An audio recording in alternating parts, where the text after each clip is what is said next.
యావత్ ప్రపంచం ఎంతో భక్తిభావంతో ఎదురుచూసిన మహాకుంభమేళ ఉత్తరప్రదేశ్లోని ప్రయాగ్రాజ్లో అట్టహాసంగా ప్రారంభమైంది. అసలు మహాకుంభమేళ గురించి తెలుసుకోవాలని చాలామందికి ఆసక్తిగా ఉంటుంది.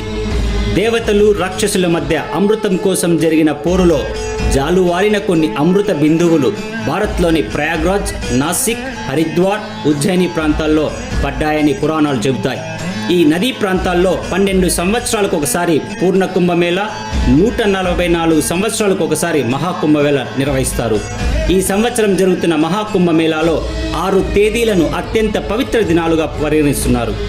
జనవరి 13వ తేదీన పౌర్ణమి, 14న మకర సంక్రాంతి, 29న మౌలి అమావాస్య, ఫిబ్రవరి 3వ తేదీన వసంత పంచమి, 12న మాఘ పౌర్ణమి, 26వ తేదీన మహాశివరాత్రి రోజుల్లో నదీ స్నానం ఆచరిస్తే పాపాలు తొలగి మోక్షం కలుగుతుందని భక్తుల ప్రగాఢ విశ్వాసం. మా ఛానల్ వ్యూవర్స్ అందరికీ మహాకుంభమేళ శుభాకాంక్షలతో ఆ మహాదేవుని ఆశీస్సులు మీకు కలగాలని కోరుతూ మరిన్ని వీడియోల కోసం మా ఛానల్ను సబ్స్క్రైబ్ చేయండి.